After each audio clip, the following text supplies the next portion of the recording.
কুরআন ও হাদিসের আলোকে বিশ্ব নবী হজরত মুহাম্মদ সাল্লাল্লাহু আলাইহি ওয়াসাল্লাম এর জীবনী ও অলৌকিক ঘটনাবলী পাঠ ৭৭ অর্থ নিশ্চয় দুটো দলের মোকাবিলার মধ্যে ছিল তোমাদের জন্য নিদর্শন। একটি দল আল্লাহর রাহে যুদ্ধ করে, আর অপর দল ছিল কাফেরদের। এরা স্বচক্ষে তাদেরকে ৩ গুণের স্থানে দ্বিগুণ দেখছিল। অথবা মুমিনদেরকে তাদের দ্বিগুণ দেখছিল, কিংবা মুমিনরা দ্বিগুণ দেখছিল। আল্লাহ যাকে ইচ্ছা করেন নিজের সাহায্যের মাধ্যমে শক্তিদান করেন। সূরা আলে ইমরান আয়াত ১৩। ৫ ঠিক যুদ্ধ চলাকালে আল্লাহ পাক মুসলমানদেরকে তন্দ্রায় আচ্ছন্ন করে দিলেন এবং কয়েক মিনিট পরে জাগ্রত করে তাদের মধ্যে নতুন প্রাণের সঞ্চার করেছেন। উচ্চারণ ইজ ইউগাশিকুমুন্নু আশা আমানাতাম মিনহু। অর্থ স্মরণ করো যখন আল্লাহ তাআলা নিজের তরফ হতে তন্দ্রার আকারে তোমাদের উপর শান্তির নিশ্চয়তা ও নির্ভরতার অবস্থা সৃষ্টি করেছিলেন। সূরা আনফাল আয়াত ১১।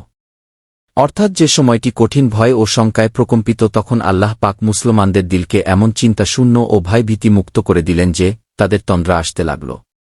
অনুরূপ তন্দ্রাচ্ছন্ন অবস্থা উহুদের যুদ্ধের সময়ও হয়েছিল বলে কোরআনে উল্লেখ রয়েছে। ৬ মুসলমানদের দোয়ায় প্রথমে ১,০০০ ফেরেশতা দ্বারা সাহায্য করা হয়েছিল।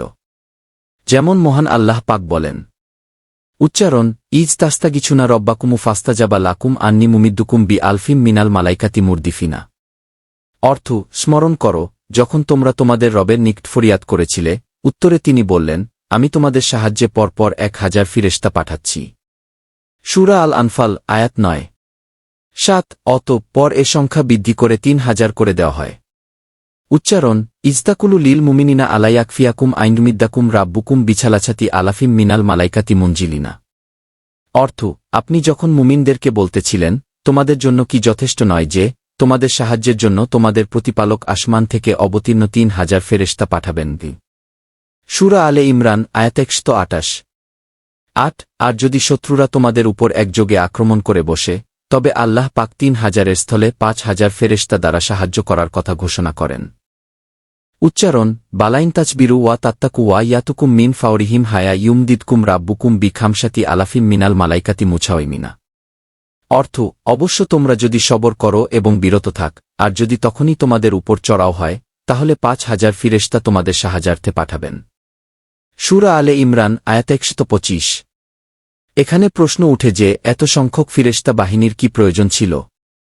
১-২ জন ফেরেশতাই তো গোটা জনপদকে উল্টে দিতে পারে, যথা কাউমে ভূতের ক্ষেত্রে হয়েছিল।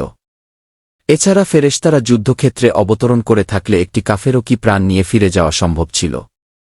এসব প্রশ্নের উত্তরে আল্লাহ পাক বলেন, উচ্চারণ ওয়ামাজালাহুল্লাহু ইল্লাবুশরালাকুম ওয়ালি তাতমাউন্না কুলুবুকুম। অর্থ বস্তুত এটা তো আল্লাহ তোমাদের সুসংবাদ দান করলেন যাতে তোমাদের মনে সান্ত্বনা আসে, না হয় সাহায্য শুধুমাত্র পরাক্রমশালী মহাজ্ঞানী আল্লাহর পক্ষ হতে হয়। সূরা আলে ইমরান সূরা আনফাল। এ প্রসঙ্গে মহান আল্লাহ পাক আরও বলেন, উচ্চারণ ইজ ইউহিরাব্বুকা ইলাল মালাইকাতি আন্নি মাআকুম ফাচাব্বিতুল্লাজিনা আমানু সাউল কিয়াফি কুলুবিল্লাজিনা কাফারুর রুবা ফাদবরিক ফাওকাল আনাকি ওয়াদবরিবু মিনহুম কুল্লা বানানি। অর্থ স্মরণ করো যখন আপনার রব ফেরেশতাদের প্রতি ওহী পাঠালেন যে আমি তোমাদের সাথেই রয়েছি। তোমরা ঈমানদাররা প্রতিজ্ঞা রাখ, আমি এখনই এ কাফেরদের দিলে ভীতি উদ্রেক করে দিচ্ছি। তাই তোমরা তাদের ঘাড়ের উপর আঘাত হানো এবং জোড়ায় জোড়ায় আঘাত লাগাও। সূরা আল আনফাল আয়াত ১২। গনিমতের মাল বন্টন ধারা।